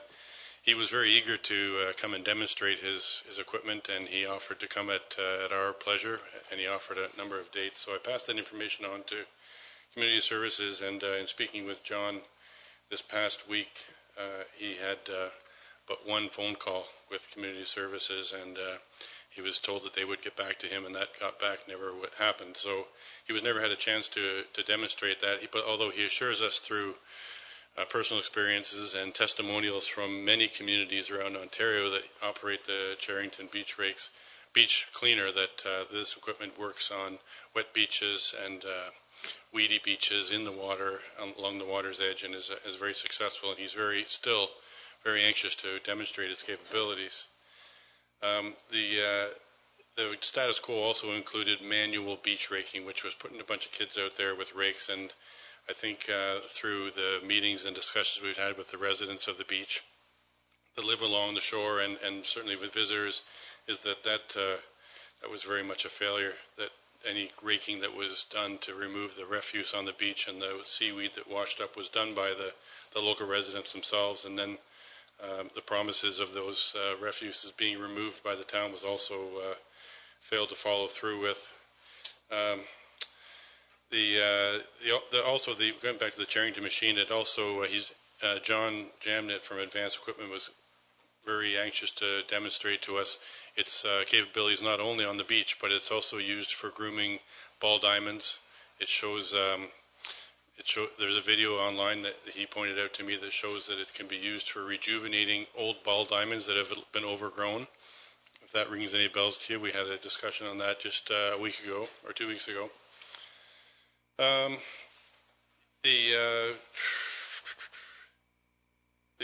think that the residents along the beach, the seasonal residents, the people that pay high tax rates along the beach have a high expectation, and they have their expectation expressed to the elected representatives that they will have their voices heard. And I'm getting very, very tired of dealing with Community Services and finding that the agenda of the Community Services Department seems to take precedent over the wishes of the residents and the elected people here. Can you speak right to the recommendation? I think let's not be talking about personnel or departments. Yeah, I'll get back to that then, sure. The flexibility of having our own machine, it was recommended, it was said in the report that having our own machine would lead to increased use. Well, hello, that's part of the reason that we want to have our own machine, is that we can use the machine when we need it. When different effects take place, when storms blow refuse onto the beach and there's a need for it, we don't have to wait for the contractor to become available and do his quarterly or every 6 weeks come around. We can put the machine into use right away, and we don't have to put up with people's complaints. And let me tell you, we get a lot of complaints. We get a lot of calls. Other than that, I think we doing the same old is simply not acceptable, and that I think we need to look at using some of this beach waterfront monies that we set aside 2 years ago to put good use. And being that the beaches are, it's been described many times as our #1 asset in this town, I think we need to investigate putting some money into a machine that we can use where we need it, when we need it, and maintain the beach at a level that everybody expects. Thank you. Councillor Mike Matt. Thank you, Mr. Mayor. And I agree with Councillor Matt talks about concerns from the public and calls, complaints, and we're in Saugeen Township reps, we're Gobles Grove and Eights Grove, and we do receive those phone calls, and I can vouch for you, Councillor Matt. I get those same phone calls, and one nice call, some nice calls I got this year was North Eights Grove Beach. I want to commend Frank Burrows for putting the tiller and the surf rake on North Eights Grove Beach twice this year, 2 hours over a 365-day year. It's on there twice. I use that beach regularly, and there's some pretty nice powdery sand there, and a lot drier than it used to be. And this is the first year we've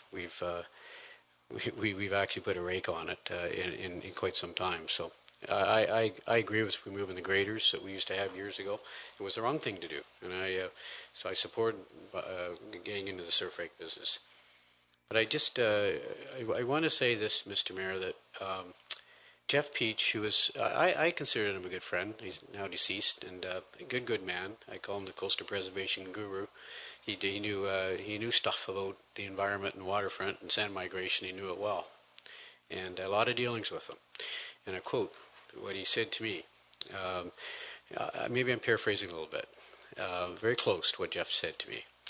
There needs to be a compromise between protecting the environment and satisfying the needs of our residents and tourists. And I guess all I'm asking for as a councillor, I had a resolution passed this past year to put a surf rake onto Eights Grove North, and it was successful, and those people are happy down there. It was done twice, and they're happy. And so, Mr. Mayor, there's 2 petitions on file. And I'm speaking to the motion. I'm not going to support the motion because it says in further that the grooming schedule in the town of Saugeen Shores beach maintenance plan be adhered to. I don't agree to that. Because what it says basically, no changes. I will be presenting a notice of motion at November 23rd meeting asking for the surf rake and cultivator to be placed on 2 new sections of beach. One is 35 Saugeen Beach Road North, and the other one's from George Street North to Gobles Grove. And those are the 2 petitions that are on file. I agree with the residents down there that putting a groomer on there with a cultivator, 2 hours per year, 2 hours per year. And I talked to Frank before the council meeting. Frank, we had a chat, and we discussed, how much of an impact does 2 hours per year have on that beach? And you'll have a whole lot of people satisfied. So it's not asking for a lot. I understand the contents report. I happen to work in this business for quite some time too. But there's a balance, there's a compromise needed between protecting the environment and satisfying the public and tourists. So I won't be supporting the motion because I don't like the wording that the beach maintenance plan be adhered to. They basically saying no changes, so I won't be supporting the motion either. You want to speak, Deputy Mayor? Sir? No? Go ahead. I think I just wanted to separate out the 2 sort of separate issues here, right? The one is the question of beach raking and what areas of the beach we ought to be raking and what areas we oughtn't be. That's a question for the beach maintenance plan, something that is a document that belongs to this council and that can be amended by this council at any time. And so I understand you're going to bring some amendments, and certainly looking forward to considering those.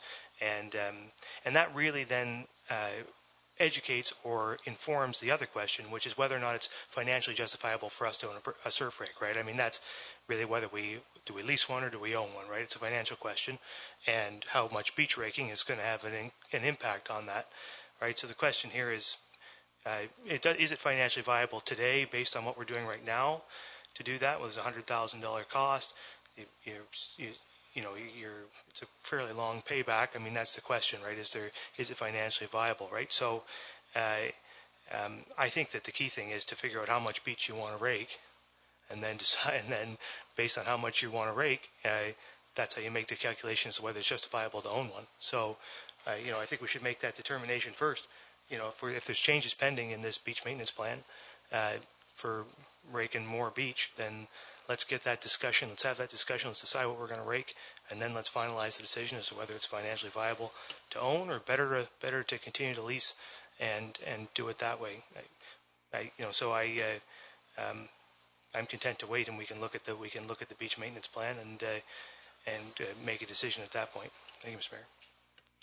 Councillor Minaj. Thank you, Mr. Mayor. A little bit of latitude maybe for me as well. I think that I tend to agree that the machine might not be, the purchase of the machine might not be where we need to be. That I do agree with Deputy Mayor Luke made a good point about maybe continuing to study and increasing the amount of where it's necessary, where it's needed, and being more patient with it. I'm not convinced after living here as long as I have that all the things that we've been doing, I think we've been wanting to do the right things, scientifically based. We've been following the policies and the procedures of the scientists, only to end up with more aggravation from doing so.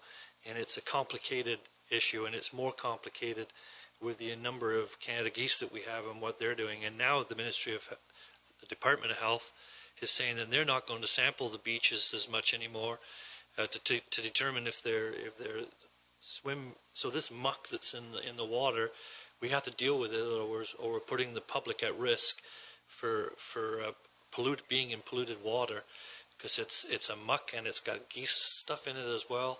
And I really believe that yes, we need to do something more. We need to study it more. We need to be patient, and maybe we don't need to buy a new rake to do that. But I'd like to have that narrative grow a little bit more and say, you know, we go this way, and then we go this way, and then we go that way. And I think that there's some happier place we can arrive at. And with Frank's leadership, I'm sure that we can get there. So it's one thing to say no to the rake for now, but maybe yes to an increased number of opportunities when the bad stuff is really there. Do we have access to call them in? And if we don't, then maybe we need to have our own machinery then. But there's plenty of photographs have been taken over the years, ever since I was on the waterfront committee, and there's plenty of evidence to support high water, low water, and what it's doing.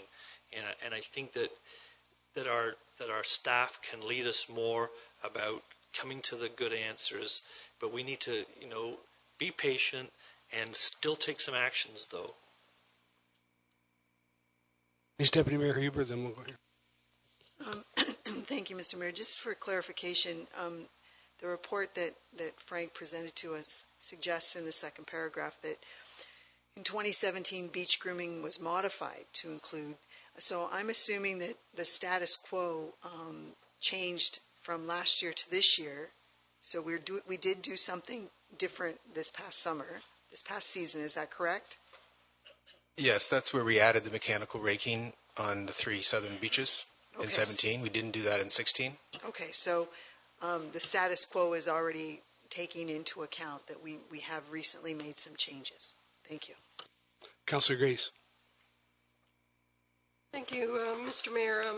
So I would agree with the Deputy Mayor and Councillor Minaj about needing some more information, and because I have concerns about the practical affordability and expense of purchasing our own implement to do this. I also am interested in this beach cleaner option that Councillor Mayette suggested, and maybe, I don't know if Frank is able to tell us something about that right now, or if you want to wait and present more information on that later as an option that may be less intrusive. The two I can speak to now, I did a little bit of research, and I did speak to the fellow on the phone. The Charrington Beach Cleaner and the Barber Surf Rake are similar. They are a bit different. There's different nuances, and they fundamentally are not different, though. They're similar, different companies. I think the key, though, on some of the challenges the staff have, or not staff, the public have, that I hear on the beach, again, it's the tool, and I'm not convinced these tools will address their concerns all the time.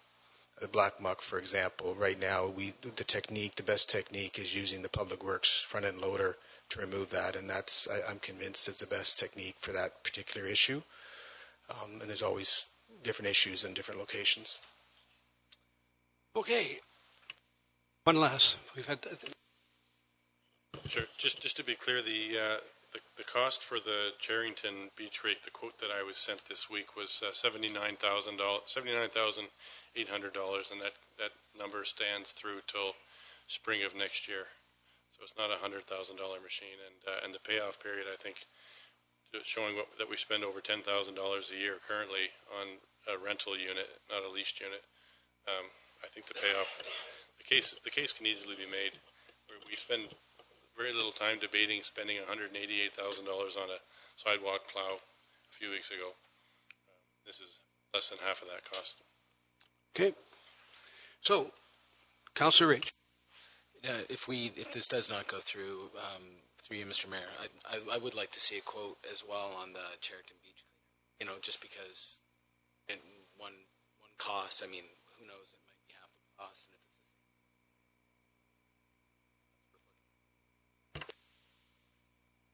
same. Thank you very much, Mr. Mayor, through you.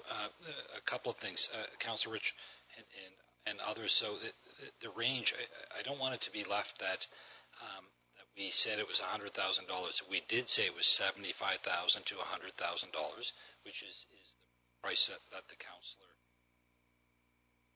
is referring to.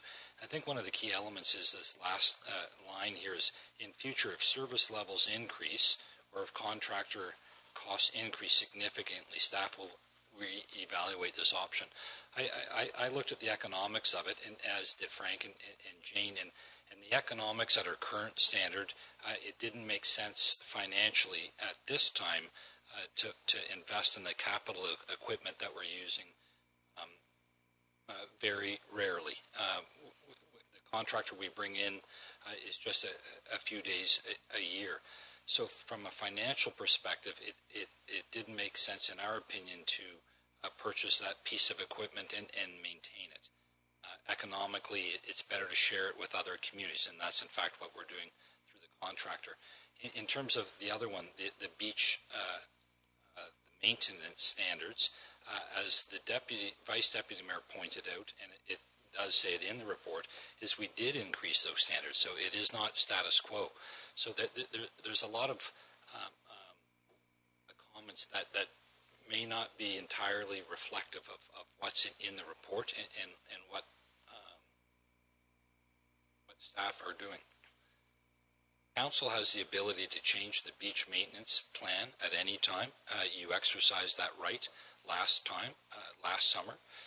If you exercise your right to do that again, that may trigger the more economic option of buying and investing in the rate. But until that time, economically, our position is that that's not a decision that we would recommend. And at any time, if you want to change the beach maintenance standards, that's your prerogative, and we would reevaluate it.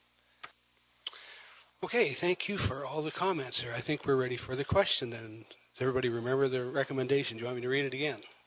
The recommendation is that Council authorize the Department of Community Services to continue with the annual service agreement with Snowblin AG Incorporated to provide grooming in the Southampton Main Beach, Port Elgin Main Beach, Gobles Grove, and Knights Grove, and further that grooming schedule in the Saugeen Shores Beach maintenance plan be adhered to. All in favor? Opposed? That carries. There. So the next item on our agenda is the Community Services Staff report, and it's the renewal of the Park 55 lease agreement. And again, Lisa Billing, our Recreation Supervisor, will present the report.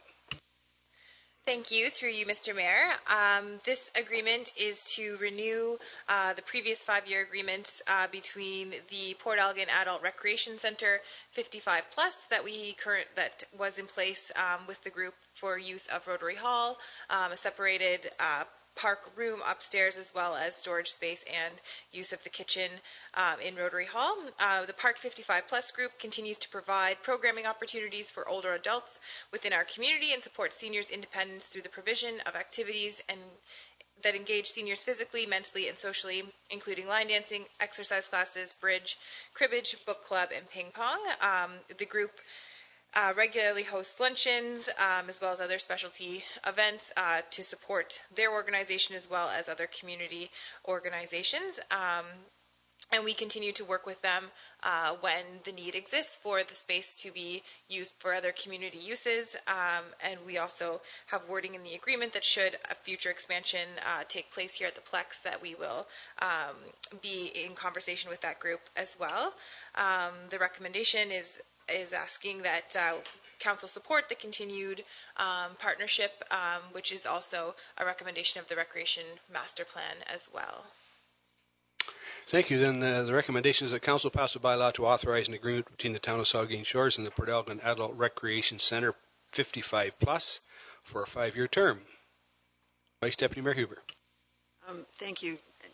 And I apologize for not sending the question in advance, so I'll understand if you can't answer it. But since we're moving to a 5-year agreement, I'm just curious, is the Chantry Center in Southampton close to being on the same schedule, and what's the comparable lease rate? Is it very similar to this, or plus or less? And I apologize for not asking in advance. Well, I can answer the first question.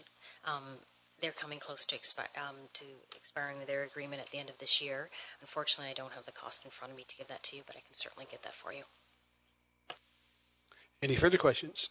Councillor Grace.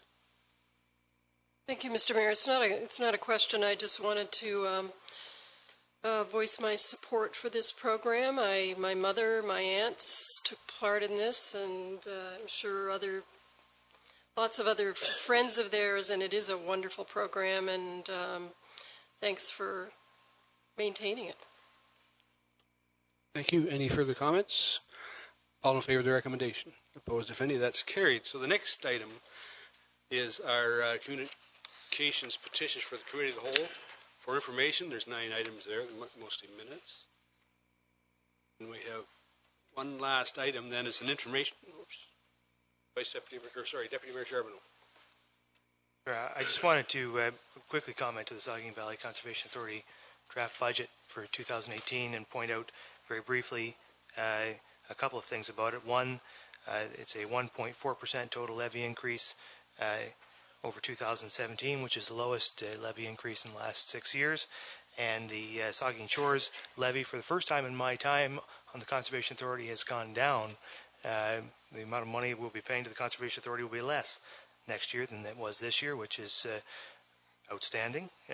And so thought I'd bring that to your attention. And also important to note that planning and regulations permit fees have been frozen for 2018. There will be no increase in those fees, partially to recognize the fact that the authority is bringing in a lot of money on those fees, more than projected year in and year out, and also to recognize that we have work to do, continue to have work to do to improve that part of our offerings, and so we wanted to recognize that and to freeze the fees. And so that's my comments on that. And I also wanted to make a very brief comment on the letter from the Ministry of Finance, if I can, Mr. Mayor, the question of cannabis licensing and the potential for the location of facilities in various communities, wherever they might end up. I just wanted to make the comment that, and it's something that's been going around the municipal world of late, in terms of the likely increased cost of enforcement of the new regulations that the province of Ontario is putting in place and the government of Canada is putting in place. Many of those costs are going to fall to municipal governments, particularly in the area of policing, but probably in other areas. And I would suggest that to staff and to you, Mr. Mayor, that as we proceed with discussions, or as the ministry opportunities reach out, where they reach out to us and we have opportunities to comment, that we should make the case strongly that funding should flow to all municipalities to offset those costs. There's going to be a brand new shiny regulatory regime and bureaucracy in place, and we're going to have to comply with it, and it's going to cost money, and we should be part of that chorus to get some of that money. Thank you, Mr. Mayor. Thank you. I agree with you. I think there was the original idea was 50% of the province, 50% of the federal government, and there's a number of mayors in AMO that are saying that there's a better option than that, agreeing with your statements that municipalities should be part of that pie too. Councillor Minaj. So thank you, Mr. Mayor. And in keeping with that, then, I understood that the CAO, David, had said that Linda would be working on and bringing forward a report in the new year about all of our responsibilities and possible zone changes, or where we want to allow, if anything ever happened in our community. Is that still going to take place? I suspect we can, but the legislation hasn't even been passed all of that yet. What they're doing is selecting particular, if you read the letter, it tells you they're selecting communities that will have them. They are now consulting with AMO about some general siting guidelines, and when and if they select our community, they will involve our staff, and the letter says the head of council, but I can assure you that I will make sure every one of you get a chance to participate. No, Mr. Mayor, I absolutely understand and agree. It's just that getting out in front of it, making sure that if we're going to have our zoning bylaw, we would need to say where we're going to allow those businesses to locate, and we would need to go through all the machinations of getting our zoning bylaw changed, and that's going to take time and process, and so I think we should probably get out in front of it. That's all I'm asking. And finally, I'd like to say to the Deputy Mayor, he should know that if you freeze things in the valley, you're probably going to end up with a flood. Okay, so there's one other item. Vice Deputy. Thank you. I just wanted to make mention of something that was in the Heritage Committee minutes. It was about the Coliseum anniversary on November the 4th, and I just wanted to comment that we had some interesting people out, and Councillor Matheson now has a plan to have an annual hockey reunion to bring back lots of people, and it was just a great day, and it was wonderful to see the green room full of people. One of the most interesting comments was somebody came in and said, "Oh my gosh, the carpet is still the same," and Marnie Camage commented how she remembered picking the carpet out in 1980. So some things don't ever change. Anyway, it was a good party. Thank you. Thank you, Councillor Madison. Thank you, Mr. Mayor. One last thing. I'd like to commend the Heritage Committee on our remembrance flags that are up in both towns. They are fantastic, and if you go through a lot of the towns in and around Midwestern Ontario, you'll see a lot of these popping up. I'd like to see that expanded, and we add more flags each year, so we get more of our veterans that served. Not only they didn't have to have died in the line of service, but just who served, to get their flags up there. I think we'd be able to fill our main streets for the next couple of years. I think there is going to be some additions, but I think we need to thank Public Works for getting them up so timely and doing such a good job. So the next item then is it's an information report for the tender on the Port Elgin Beach House, and if you want to speak to it, James, if there's any questions to it, I guess it's out for tender, and we'll know shortly. I really don't have much more to add than what you've got the report in front of you. It's really just to keep you in the know of where we are with the tender process. We're just starting off, been meeting with Steenhoff, and have done the drawings for option 5 as preferred by this council. Thank you. So that is the end of our agenda. We'll take a motion to adjourn. Councillor Madison, Councillor Rich, all in favor? We're adjourned for 10 minutes.